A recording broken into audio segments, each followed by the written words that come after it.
საღამომშვიდობის საქმის კურსი დღის შემაჯამებელი გამოშვებით ბრუნდება ეთერში, რომელსაც ფექა ბაციკაძე გაუძღვება. 2019 წლიდან ამოქმედება პარკირების ახალი მოდელი, რომელიც ზონალურ პარკირებას ითვალისწინებს. ამის შესახებ დედაქალაქის მერმა კახკალაძემ თბილისის მთავრობის ხდომის დასაწყისში განაცხადა. მისი თქმით, პარკირების ახალი მოდელი სატრანსპორტო პოლიტიკის ფარგლებში შემუშავდა. ამასთან დედაქალაქის მერმა პარკირების პროცესში არსებულ ხარვეზებზეც ისაუბრა, მათ შორის შეეხო პარკინგის ადგილებზე ეკონომიკური საქმიანობის წარმოებას, რაც ძალზედ შეფასებით კანონდარღვევა. ლიცენზიის მქონე ტაქსებისთვის თბილისის ეკონომიკურად აქტიურ ზონებში საპარკინგი ადგილები უფასო იქნება, როგორც თბილისის მერმა კახკალაძემ განაცხადა, ლიცენზიის მქონე ტაქსებს პარკირების ადგილზე გაჩერება უფასოდ უნდა შეეძლოს. კალაძემ საკუთარ მოადგილეებს ამ საკითხის მოგვარება დაავალა და აღნიშნა, რომ ეს ყველა ევროპულ ქალაქში ასია. კომერციული სივრცეების მეპატრონეებსა და ეგრეთ წოდებულ სტაიანშიკებს მუნიციპალური საპარკინგი ადგილები მიზან მიმართულად აქვთ ჩაკეტილი. განცხადება თბილისის მერმა დღევანდელ მთავრობის ხდომაზე გააკეთა. თბილისის მერმა ზედამხედველობის საკალათო სამსახურის უფროს გიორგი ბაგრატიონს დაავალა ამ ტერიტორიებზე, სადაც მუნიციპალური საპარკინგი ადგილები ხელოვნურად არის შეზღუდული, დროული მონიტორინგი განახორციელონ. რას ფიქრობენ საკითხზე თავად ეგრეთ წოდებული სტაიანშიკები და სფეროს ექსპერტები? სალომე მეცხვარიშვილის სიუჟეტში ვნახავთ. დედაქალაქში საპარკინგი ადგილების საკმარისი რომ არ არის ძველი ამბავია. ამას უკვე დიდი ხანია აღიარებს როგორც მერია, ასევე მძღოლები და სპეციალისტებიც. თუმცა როგორც ჩანს, გასაჩერებელი ადგილები იმდენად ცოტაა, რომ მათი წინასწარ დაჯავშნა ხდება. ზოგჯერ ეგრეთ წოდებული სტაიანშიკების მეშვეობით, ზოგჯერ კი მუნიციპალიტეტის შემოსაზღვრულ ტერიტორიას კერძო კომპანიებიც თვითნებურად იყენებენ. ეს მიდგომა კატეგორიულად მიუღებელია და ამას ჩვენ არავითარ შემთხვევაში არ დაუშვებთ. City Park-ის მიერ ქალაქის დატოვების შემდეგ დედაქალაქში საპარკინგი ადგილების მატება ჯერ არ შეიმჩნევა. შესაბამისად, ავტომობილის გაჩერება ისევ მტკივნეულ თემად რჩება. ახალი საპარკინგი ადგილების შექმნამდე დედაქალაქის მთავრობა ეგრეთ წოდებული მიტაცებული გასაჩერებელი ტერიტორიების დაცვას გამკაცრებული კონტროლით აპირებს. ყისიერი რეაგირება თუ მოსაშლელია, მოშალეთ ეს სპეციალურად დამონტაჟებული არ ვიცი ხან ბოცკიტებს აყენებენ, ხან ჯაჭვებით აქვთ გადაკეტილი, რაც კატეგორიულად მიუღებელია და იმოქმედეთ კანონის ფარგლებში. რაც შეეხება ეგრეთ წოდებულ სტაიანშიკებს, ხშირია შემთხვევა, რომ ეს ადამიანები თუ ფულს არ გადაუხდიან მძღოლებს, არ აძლევენ პარკირების შესაძლებლობას. ესეც კატეგორიულად მიუღებელია. ის რომ ეგრეთ წოდებული სტაიანშიკებისთვის გადახდილი თანხები ქალაქის ბიუჯეტს არ ხმარდება დედაქალაქის მერიაშიც იციან. თუმცა ამ მიმართულებით ნაბიჯების გადადგმა ჯერ დაანონსებული არ არის. ამ სფეროში კი კონკურენცია ნამდვილად ძალიან მაღალია. პარკინგზე დაყენების დროს რამდენად ხშირად აძლევთ ფულს ეგრეთ წოდებულ სტაიანშიკს? ყველას. ყველას აძლევთ? რატომ? რა მიზეზით? ხომ გაქვთ ნაყიდი? ხშირად ჩემინებით, მაგრამ არის ხოლმე მათგანაც რა მოთხოვნა. მე ჩემინებით ვაძლევ. უკმაყოფილებას გამოთქვამენ ხოლმე? რავი, ზოგ შემთხვევაში კი, თუ არ გადა. თუ შეგხვედრიათ ქალაქში ადგილები, სადაც დაპარკინგებულია უკვე დაჯავშნილია ადგილები ეგრეთ წოდებული? აუ, კი არის ეგეთი რაღაც ორლარიანი სტაიანკები არის, ან თუ არ გადავიხდი, არის რა ეგრეც რა დაჯავშნილი, რაღაც სპეციალური ბარიერები აქვს. ძირითადად არ მართმევენ ხოლმე, მაგრამ სიმართლე გითხრათ, დიდი სურვილი არ მაქვს მივცე, იმიტომ რომ ვიცი, რომ ეს სერვისი უკვე გადახდილი გაქვს, მაგრამ არის ინდივიდუალური შემთხვევები არის ხოლმე. თუ დაუშვათ პრეტენზია აქვს, ძალიან მიკვირს და უბრაზობ ხოლმე და კეთილი სურვილის ამბავია. იმას რომ თანხას იღებენ ეგრეთ წოდებული სტაიანშიკებიც ადასტურებენ, თუმცა ამბობენ, რომ ეს თავად მძღოლების გადაწყვეტილებაა. ავტოპარკინგზე თვით დასაქმებული პირების ნაწილი კომენტარზე უარს ამბობს. სამაგიეროდ მეორე ნაწილი აღიარებს, რომ პარკინგის სხვადასხვა ნივთებით ჩახერგვის შემთხვევები ქალაქში ნამდვილად ფიქსირდება, რაც მათთვისაც მიუღებელია. აგი არ შეიძლება. ეს არის პარკირების ადგილი, შემო უნდა გაჩერდეს. სკამი როდებს, ხო? ეს არის დარღვევა. ეს ვისაც შენიშნავენ, შეუძლია გააგდოს იქიდან. და ჩვენ მაგას არ ვაკეთებ, ვინც აკეთებს, ის შეუძლია გააგდოს. ამას იქ თვითონ იმან უნდა მეითხოვოს, ხო მაგ იმას ნაყიდის. ხო, შამევიდა დენას კამ, რატო დენა ვისუსტი? უნდა ააღებიოს და შევიდეს. დაეხმარების ზოგი მოგცემს, ზოგი არ მოგცემს, ვისაც აქვს მოგცემენ. 50-60 თეთრი. ვინმეს თუ პროდუქტები მოაქვს მაღაზიაში, თუ რაღაცა შემოაქვს მაღაზიაში, სხვა ამბავია ახლა. დაუკავებს ის კაცი 1 საათს. მეტი ახლა არაფერი დაჯაშვნას ვარიანტი არა. სპეციალისტები კი ფიქრობენ, რომ დამოუკიდებლად ამ პრობლემის გადაწყვეტა შეუძლებელია და მერიამ სტაიანშიკების პრობლემა ახალი სისტემით უნდა მოაგვაროს, რომელიც უკვე დაანონსებულია და თბილისში მომავალი წლიდან ზონალური საპარკინგე სისტემის ამოქმედებას გულისხმობს.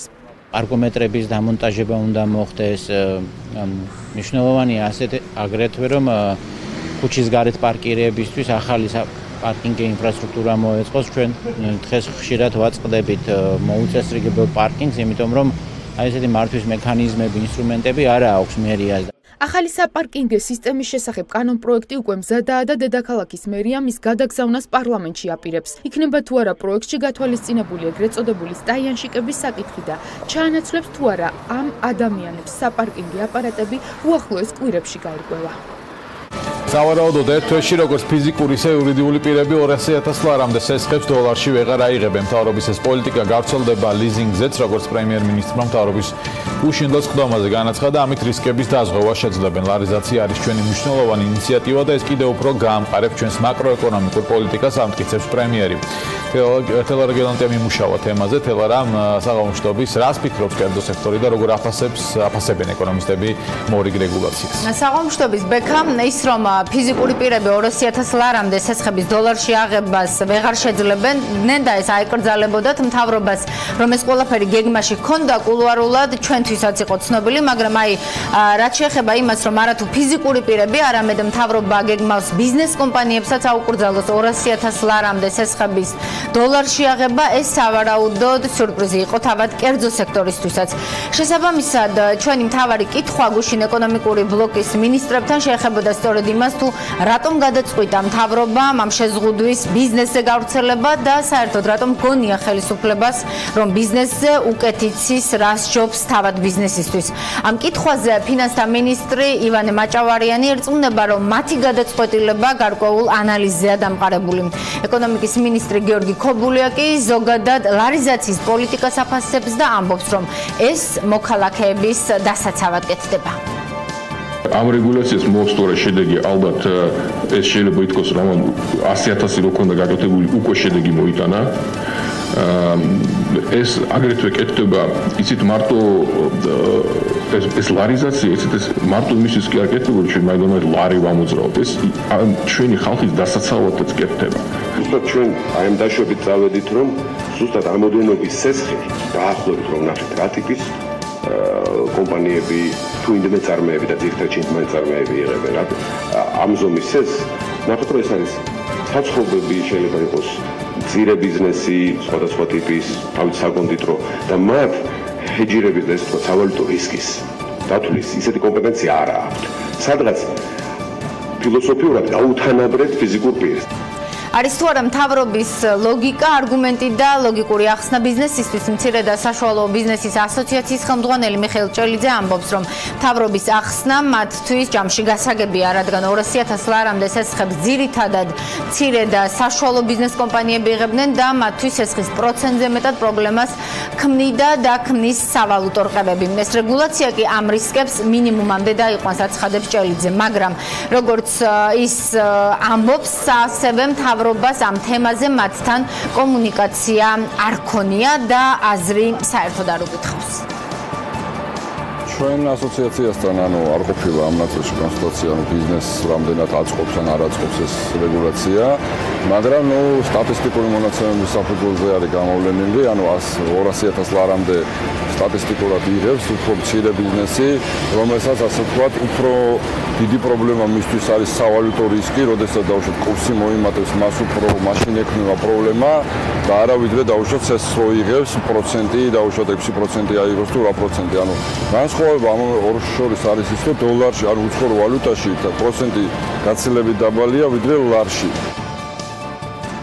ფაქტი ახალი რეგულაციით მთავრობა ბიზნეს არჩევანის უფლებას ართმევს. განსხვავებით მიხეილ ჭელიძისგან, ილიანის ბიზნესის სკოლის ხარისხის უზრუნველყოფის სამსახურის უფროსი ეკონომისტი გიორგი პაპავა ამბობს, რომ იმ მოცემულობაში, როდესაც მოქალაქეები ლარზე მეტად დოლარს ენდობიან, ანუ დანაზოგები უფრო დოლარში აქვთ და შესაბამისად ბანკებისთვისაც ძვირი ლარის რესურსი გამოდის, რომ ბიზნესს სასესხო პროდუქტები გაუძვირდება. იმის ფონზე, როდესაც ვამბობთ, რომ ქვეყანაში ფინანსური განათლება უნდა გავზარდოთ და რესურსი იმაზე დავხარჯოთ, რომ ადამიანები მიეჩვიონ სწორი გადაწყვეტილებების მიღებას, ამ პროცესს აზარალებს, როდესაც ჩვენ რაღაც პატერნალისტურად ვეუბნებით, რომ გინდა თუ არა ესე აიღეთ. ჩვენ ყოველთვის მსჯელობთ რაღაც თითო რეგულაციაზე ამოგლეჯილად, მაგრამ როდესაც შევხედავთ ბოლო რაღაც 1 წლის წელიწადნახევრის განმავლობაში შემოსულ რეგულაციებს და ამის რაღაც კუმულატიურ ეფექტს გავზომავთ, შეიძლება აღმოჩნდეს, რომ საკმაოდ ნეგატიურ გავლენას ახდენს როგორც ადამიანების კეთილდღეობაზე, ისე კერძო სექტორის განვითარებაზე. გარდა ამისა, გიორგი პაპავას თქმით, მართალია ეროვნული ბანკი ამაყობს იმით, რომ ამ რეგულაციების და პოლიტიკის შედეგად დოლარიზაციის დონე ქვეყანაში მცირდება, მაგრამ რეგულაციის შესაფასებლად ეკონომისტის აზრით მხოლოდ ეს მაჩვენებელი არ კმარა და სრულყოფილი ანალიზია გასაკეთებელი. რაც შეეხება მშრალ რიცხვებს, მაყურებელს შევახსენოთ, რომ 100.000 ლარამდე სესხების მხოლოდ ლარში გაცემის რეგულაცია 2017 წლის იანვრიდან ამოქმედდა, მაშინ მთლიანი სესხების დოლარიზაცია 65% იყო. წელს ივლისის მონაცემებით კი ეს მაჩვენებელი 54%-მდეა შემცირებული. მკვეთრადაა ასევე შემცირებული უშუალოდ ფიზიკური პირების სესხების დოლარიზაციის კოეფიციენტი, კერძოდ 58.2%-დან 43.9%-მდე.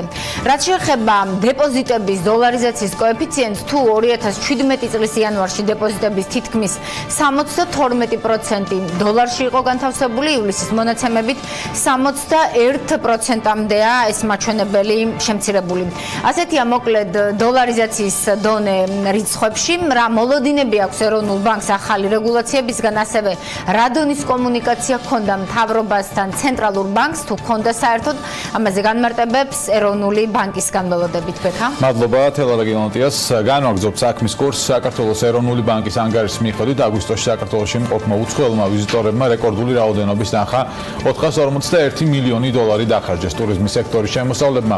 400 მილიონს პირველად 2018 წლის ივლისში გადააჭარბა, სულ ივლის-აგვისტოში საქართველოს ტურიზმიდან სულ 872 მილიონი შემოსავალი მიიღო, ხოლო იანვარ-ივლისში საერთო ჯამში შემოსავალი 2.2 მილიარდს აჭარბებს. ეს საქართველოს ექსპორტის მთლიან შემოსავალს 50 მილიონი დოლარით აღემატება. მუშაობთ ინიციატივაზე, რომ მნიშვნელოვანი საგადასახადო შეღავათები მივცეთ კომპანიებს, რომლებიც საზღვაო ბიზნესითაა დაკავებული. ამის შესახებ საქართველოს პრემიერ-მინისტრმა მამუკა ბახტაძემ საერთაშორისო საზღვაო ფორუმზე სიტყვით გამოსვლისას განაცხადა. მისი თქმით, კომპანიები ფაქტობრივად ნულოვან საგადასახადო რეჟიმს შეძლებენ აღნიშნულ სექტორში მუშაობას და ელექტრონულ სერვისებზე. მცდომას ამასთან ბახტაძის განცხადებით, საგადასახადო შეღავათებზე აჭარის ხელისუფლებასთან მუშაობა უკვე დაწყებულია. პარლამენტის დარგობრივი ეკონომიკის და ეკონომიკური პოლიტიკის კომიტეტი ანტიდემპინგური კანონმდებლობის აუცილებლობაზე მუშაობის გააქტიურებას გეგმავს. შეიძლება ითქვას, რომ ეს არის პასუხიც პრემიერ-მინისტრ მამუკა ბახტაძის ინიციატივაზე, რომ ქართველი მეწარმეებისთვის ხელშეწყობის მექანიზმების შემუშავებაა საჭირო. პრეფერენციებს ადგილობრივი კერძო სექტორის წარმომადგენლები, როგორც იცით, სახელმწიფო შესყიდვების კანონმდებლობაშიც ითხოვენ. რას უნდა ელოდოს სამხრივ ახალ ბიზნესი, ამის შესახებ დავით ჯალაღონი ისაუბრებს, დავით საღამომშვიდობის. საღამომშვიდობისა პარლამენტში ჯერჯერობით ანტიდემპინგურ კანონზე მუშაობა არ დაწყებულა, თუმცა მის საჭიროებასთან დაკავშირებით, როგორც დღეს გავიგეთ, რომან კაკულიას პოზიციები შეიცვალა უკვე ამ კანონის სასარგებლოდ. პარლამენტის დარგობრივი ეკონომიკისა და ეკონომიკური პოლიტიკის კომიტეტის თავმჯდომარე გასულ წელს ჩვენთან ინტერვიუებში აღნიშნავდა, რომ მოცემულ პერიოდში არ ღირდა ამ კანონის მიღება, დღეს კი ამბობს, რომ ეროვნული ვალუტის გაცვლითი კურსის დარეგულირებას, ისევე როგორც ადგილობრივი წარმოების დაცვას ანტიდემპინგური ღონისძიებები ხელს შეუწყობს. მე უკვე ვიგდივარ იმაზე, რომ ჩემი გუნდის წევრებს უფრო პოზიტიურად მინდა დავანახო ამ კანონის აუცილებლობა, მიუხედავად იმისა, რომ ყველა გამოწვევებსაც ხედავ, რომელიც ამ კანონის არსებობის შემთხვევაში მისი ბოროტად გამოყენების ტენდენციები შეიძლება არსებობდეს, მაგრამ ეს უნდა დავწონოთ ჩვენი შესაძლებლობები. პოზიციები არ შეუცვლია დავით ჭიჭინაძეს და ის ისევ ფიქრობს, რომ ქართულ წარმოებას დაცვა სჭირდება. მან განაცხადა, რომ დემპინგური მიდგომებით გამორჩეული მოთამაშეები სხვა კომპანიებს აზარალებენ. პრაქტიკულად დღეს ჩვენ გვყავს ან საერთაშორისო კომპანიები, რომლებიც დემპინგით შემოდიან და პრაქტიკულად იპყრობენ ბაზარს, ეს თუნდაც თამბაქოს ბაზარს შეეხება. მეორე ნაწილი, რა თქმა უნდა, ბანკები, რომლებიც პრაქტიკულად ყველა სფეროში არიან და რეალურად მათი გაყვანა არ ხდება და თუნდაც ერთი მარტივი მაგალითი გადასახადი აპარატები, რომელიც თავის დროზე სხვა კომპანიის მიერ იყო შემოღებული, მოეწონათ ბანკირებს, მოახდინეს დემპინგი. ის კომპანიები ყველა გაყოთებდა, რომელიც არსებობდა, დარჩა მარტო ორი საბანკო კომპანია TBC და საქართველოს ბანკი და შესაბამისად დღეს ისინი იღებენ 4%-ზე მაღაზე მეც. რაც შეეხება სახელმწიფო შესყიდვების პროცესში ქართული მეწარმეებისთვის შეღავათებს, ამ თემაზე დღეს ჩვენ ლევან რაზმაძეს ვკითხეთ, სახელმწიფო შესყიდვების სააგენტოს თავმჯდომარე აცხადებს, რომ ეს საკითხი სავარაუდოდ ღია დარჩება, რადგან თუ ჩვენ ევროკავშირის კანონმდებლობასთან დაახლოება გვსურს, მაშინ თავისუფალი ბაზრის პრინციპები უნდა დავიცვათ. ეს საკითხი უფრო შესაძლებელია, რომ უფრო ღიად დარჩეს, იმიტომ რომ ზოგადად პრეფერენციებს ევროკავშირის კანონმდებლობა არ ითვალისწინებს და არ არის მათთვის სასურველი ასეთი პრეფერენციები დაწესის. ამ განცხადების შემდეგ როგორ გაგრძელდება სააგენტოსა და ქართულ მეწარმეებს შორის ურთიერთობები, ამას უკვე საქმის კურსი დააკვირდება. ბექა. მადლობა დავით ჯავაღონიას. თბილისი ჩეხეთის მხარესთან რიგით მეოთხე მთავრობათა შორის ეკონომიკურ კომისიას მასპინძლობს შეხვედრის ფარგლებში ისეთი მნიშვნელოვანი საკითხები განიხილება, რომელიც ეკონომიკის თითქმის ყველა სფეროს მოიცავს, მათ შორის როგორიცაა ტურიზმი, ტრანსპორტი, ვაჭრობა, ინვესტიციები. შეხვედრას ეკონომიკის მინისტრის მოადგილე გენადი არულაძე დაესწრო, რომელსაც ჩვენი ჟურნალისტი და სხვა მნიშვნელოვან საკითხებზე ესაუბრა, მათ შორის თავისუფალ ვაჭრობაზე დიდ ბრიტანეთთან და ამერიკასთან. კიდევ ერთი რეპორტიორი ელენე გოგბერაშვილი გვერდება ახლა ეთერში. ელენე, საღამომშვიდობის. ბექა, საქართველოსა და ჩეხეთს შორის სავაჭრო ბრუნვა 55 მილიონ დოლარს შეადგენს. ჩეხეთის რესპუბლიკას დიდი წვლილი შეაქვს საქართველოს ეკონომიკაში ინვესტიციების განხორციელების ნაწილშიც. რადგან 2018 წლის 2 კვარტლის მონაცემებით ჩეხეთი მეოთხე ინვესტორი ქვეყანაა საქართველოსთვის. სამთავრობო კომისიის პარალელურად დღეს გაიმართა ბიზნეს ფორუმი, სადაც საქართველოს ჩეხეთს შორის თანამშრომლობის კიდევ უფრო გაღრმავების შესაძლებლობები განიხილეს.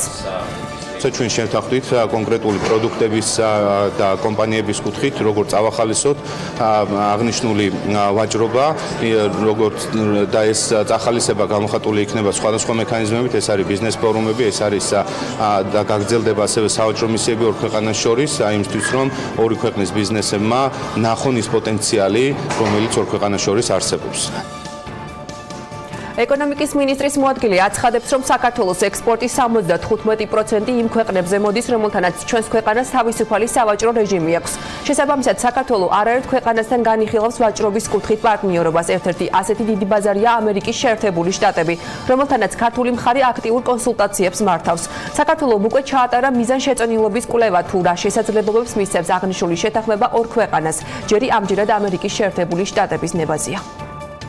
ჩვენ ვიმყოფებით კონსულტაციების ფარგლებში, შესაბამისად ჩვენ დიდი მოლოდინი გვაქვს, გამომდინარე ამერიკის დღის წესრიგიდან, რომ ის იმყოფება ახლა აქტიურ ფაზაში ნაფტას მოლაპარაკებებში მექსიკასთან და კანადასთან, შესაბამისად მისთვის გამომდინარე ამ დღის წესრიგიდან ჩვენ თან ვერ ახდენს აქტიურ მოლაპარაკებებში ან კონსულტაციებში შემოსვლას და აღნიშნულ შეთანხმებასთან დაკავშირებით, თუმცა როგორც გითხარით, ჩვენ ვაჭრობის წარმომადგენლობასთან ამერიკის ვიმყოფებით მუდმივ კონსულტაციის ფორმატში. კიდევ ერთი ბაზარი, სადაც საქართველოს სურს პროდუქცია თავისუფალი სავაჭრო რეჟიმით გაიტანოს დიდი ბრიტანეთია. გენადი არულაძის თქმით, ბრიტანეთთან მოლაპარაკებების პირველი რაუნდი უკვე დასრულებულია და შეთანხმების ტექსტზე მუშაობა ახლო მომავალში დაიწყება. დიდ ბრიტანეთთან ჩვენ პირველი ესე ვთქვათ კონსულტაციები გავმართეთ, გამომდინარე იმ დღის წესრიგიდან, რომელიც დგას ბრიტანეთის მიმართ, ის როგორც იცით, უახლოეს ერთ წელში, წელიწად ნახევარში სულ დაასრულებს გამოსვლის პროცესს ევროკავშირიდან. შესაბამისად, ძალიან მნიშვნელოვანია, რომ ის შეთანხმებები, რომელიც ორმხრივად ბრიტანეთს გაფორმებული აქვს, რომ დარჩეს ძალაში და მათ შორის საქართველო იქნება პირველი ერთ-ერთი ქვეყანა, რომელთანაც ის გააფორმებს ორმხრივ თავისუფალი ვაჭრობის შეთანხმებას. საქართველოს თავისუფალი ვაჭრობის შეთანხმების გაფორმება სურს სპარსეთის ყურის ქვეყნებთან, საიდანაც ქართული მხარე გამოხმაურების მოლოდინის რეჟიმშია. პრემიერ-მინისტრმა ასევე მიმართა იაპონიის მთავრობასაც, რომელთაც მზადყოფნა გამოთქვეს ორ ქვეყანას შორის თავისუფალი ვაჭრობის მიზანშეწონილობა შეისწავლონ. როგორც ცნობილია, ეს პროცესი უკვე მიმდინარეობს ინდოეთისა და ისრაელის მთავრობებთან. მადლობა ელენე გოგბერაშვილს. კომერციული პალატების შესახებ კანონი და მისი კონცეფცია, აგრეთვე ვიწრო სპეციალიზაციის მუშაობის მონაგარი და ეგრეთ წოდებული მეოთხე ტალღა. ეს ის თემებია, რაზეც საქმის კურსთან ინტერვიუში იუსტიციის უმაღლესი საბჭოს მდივანი ღიად საუბრობს და იმ გამოწვევებს ასახელებს, რის წინაშეც დღემდე დგას სასამართლო სისტემა. ელენე ჩომახიძე ესაუბრა გიორგი მიქაუტაძეს. ელენე, საღამომშვიდობის. ბექა, ჯერ კიდევ მიმდინარე წლის ივნისში იუსტიციის მინისტრმა თქვა, რომ კომერციული პალატების შესახებ კანონი მზად არის და როგორც კი დაინტერესებულ მხარეებთან გაიხსნება კონსულტაციები, საბოლოო რედაქციაზე შეჯერება მოხდება. იუსტიციის უმაღლეს საბჭოში კანონის დეტალებზე საუბარი უჭირთ, რადგან როგორც გიორგი მიქაუტაძე BMG-სთან საუბარში აცხადებს, მას აღნიშნული საკანონმდებლო პროექტი დღემდე არ მიუღია. კომერციული პალატების შექმნა, როგორც მისი ინიციატორები და სამუშაო ჯგუფის წევრები აცხადებენ, კომერციული მიმართულებით მართლმსაჯულების გაუმჯობესებას ემსახურება. როგორც მიქაუტაძე განმარტავს, საბჭოს აქვს გარკვეული ხედვა იმასთან დაკავშირებით, თუ როგორი უნდა იყოს პალატების კონცეფცია. ჩვენ ვფიქრობთ, რომ შესაძლებელია ის იყოს ორინსტანციური სასამართლო, რაც დააჩქარებს ასევე დროში განხილვას და მხოლოდ ორი ინსტანციის ასე ვთქვათ სასამართლოში მოხდება საქმეების განხილვა, ბიზნეს დავების განხილვა, აგრეთვე მოსამართლეები იქნებიან ამისათვის სპეციალურად გადამზადებული და შეირჩევა ისეთი კადრები სამოსამართლო, რომელიც უფრო კვალიფიციურად და უფრო მაღალი ხარისხით, მაღალ დონეზე განიხილავენ. მანამდე ვიდრე კომერციული პალატების შესახებ კანონი ხელშესახები და მოქმედი იქნება, გარკვეული ტიპის კომერციული დავების განსახილველად სასამართლოში მოქმედებს ვიწრო სპეციალიზაცია, რომელიც გასული წლის აგვისტოში ამოქმედდა და როგორც გიორგი მიქაუტაძე განმარტავს, აღნიშნულმა მექანიზმმა შედეგი გამოიღო. კერძოდ კი დღეს მოსამართლეებს საქალაქო და სააპელაციო სასამართლოს სამოქალაქო საქმეთა კოლეგიაში განსახილველი საქმეების ძალიან მცირე ნაშთი აქვთ. ჩვენ ამის შემდეგ ამ ერთი წლის განმავლობაში კიდევ გავზარდეთ ეს ვთქვათ განჟადობა ვიწრო სპეციალიზაციის და დაემატა აქ ინტელექტუალური საკუთრებიდან გამომდინარე დავები თუ ვწდები რამდენიმე თვის წინ და საჭირო რესურსის არსებობის შემთხვევაში რა თქმა უნდა ჩვენ ვფიქრობთ რომ უფრო გავაფართოვებთ ამ წრეს და მაინც რა აფერხებს საქართველოში სასამართლო სისტემის განვითარებას იმ მოთხოვნებისა და სტანდარტების შესაბამისად რაზეც ერთი მხრივ ქართული ბიზნესი აპელირებს, ხოლო მეორე მხრივ საერთაშორისო გამოცდილება და განვითარება მოითხოვს. იუსტიციის უმაღლესი საბჭოს მდივანი გიორგი მიქაუტაძე თვლის, რომ არ არსებობს მხოლოდ ერთი მიზეზი იმისა, თუ რატომ ვერ ვითარდება ქართული სასამართლო სისტემა იმაზე სწრაფად, ვიდრე უნდა ვითარდებოდეს, რადგან თვითონ სისტემა ძალიან კომპლექსურია. თუმცა მეტწილად ყოველივე ზემოთქმულის მიზეზად მიქაუტაძე სამოქალაქო მიმართულებით ბოლო რამდენიმე წლის განმავლობაში სასამართლოში საქმეების მზარდ დინამიკას ასახელებს.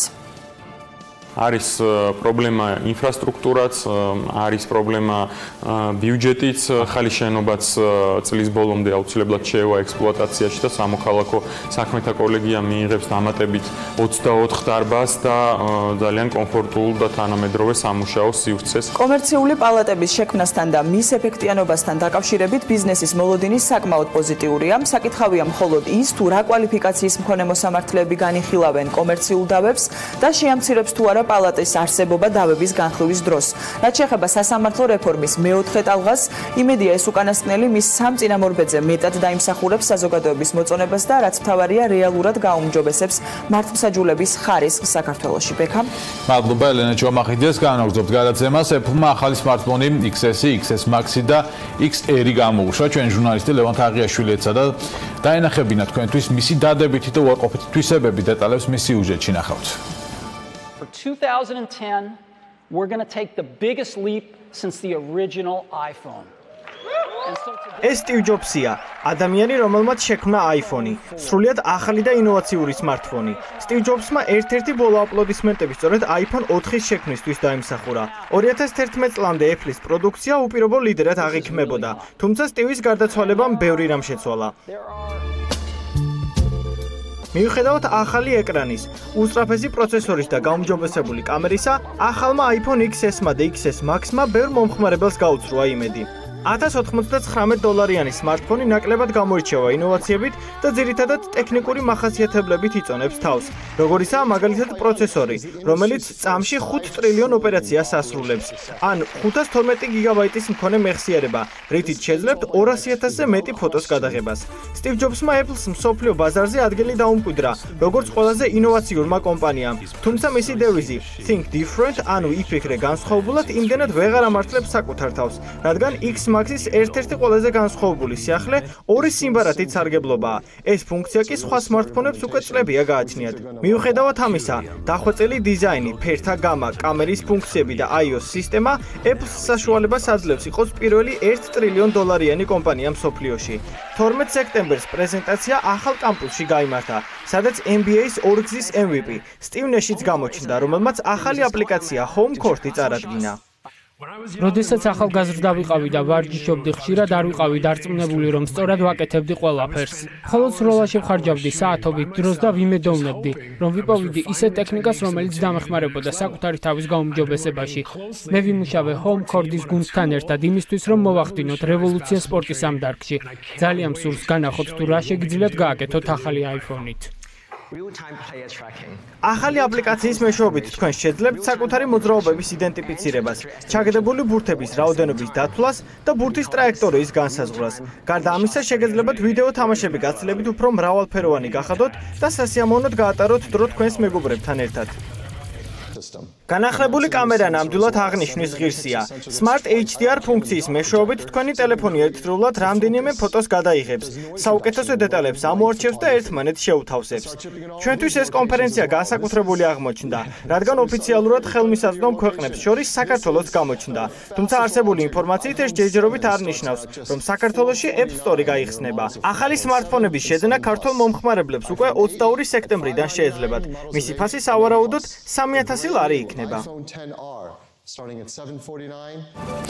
საქმის კურსი ინფრასტრუქტურის მშენებელთა ასოციაციის რუბრიკა ბრუნდება. დღეს ანანო გომართავს ყველა თბილისელისთვის მტკივნეული თემა აქვს შერჩეული საგზაო სამუშაოების მიმდინარეობა, ვადები და საცობები, რომელიც ჩვენს ყოველდღიურობას კიდევ უფრო ამძიმებს და ანაცრისფერებს. ანანო, საღამომშვიდობის.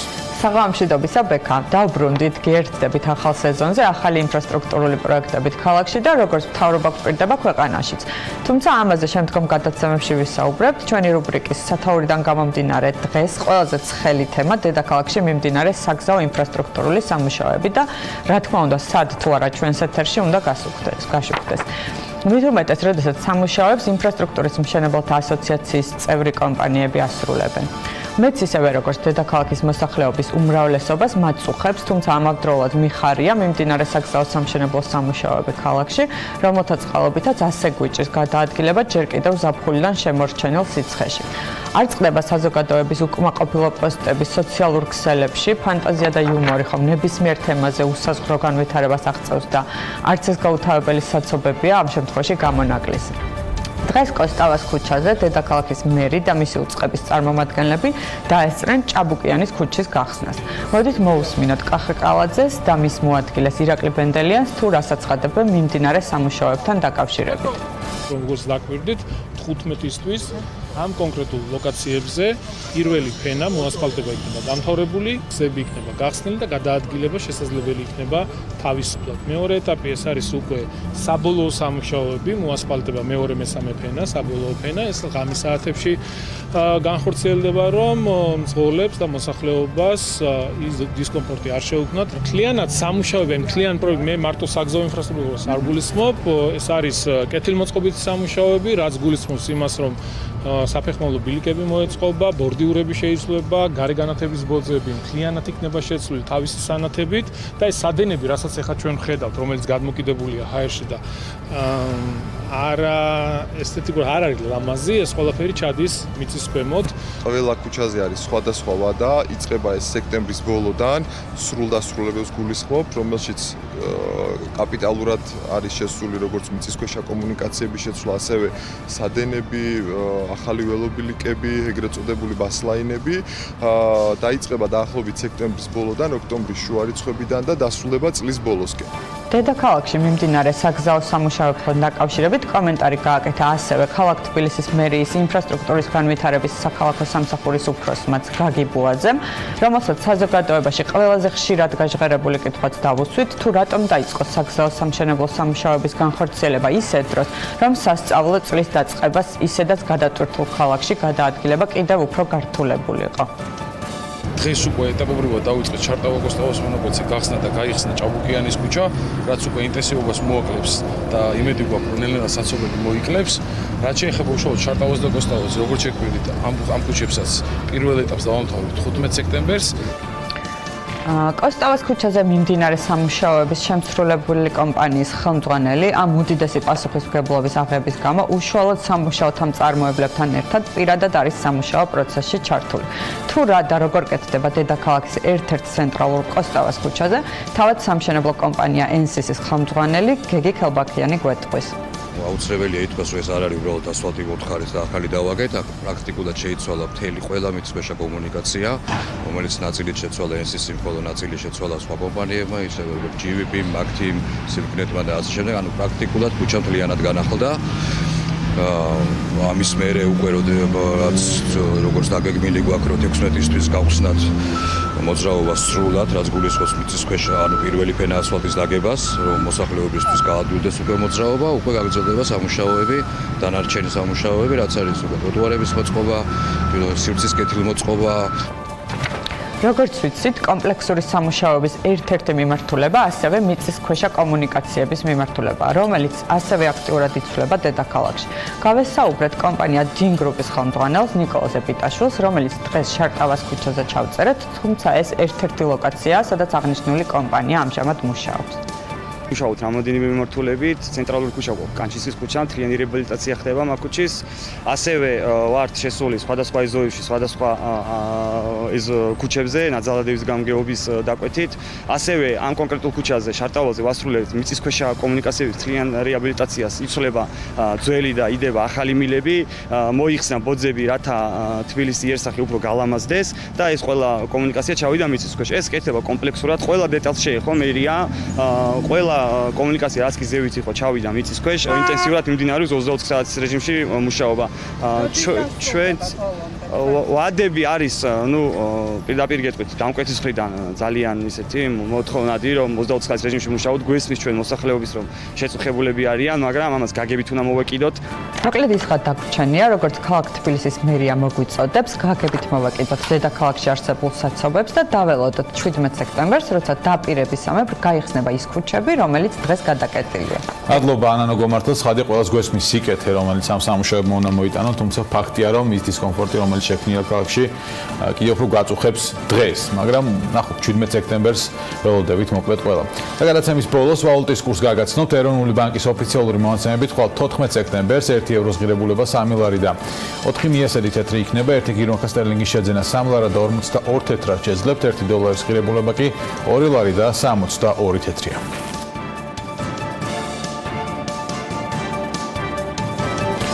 საქმის კურსი დღეს ამით დასრულებულია. მადლობა ყურადღებისთვის. ორ შაბათს შევხვდებით ერთმანეთს დროებით.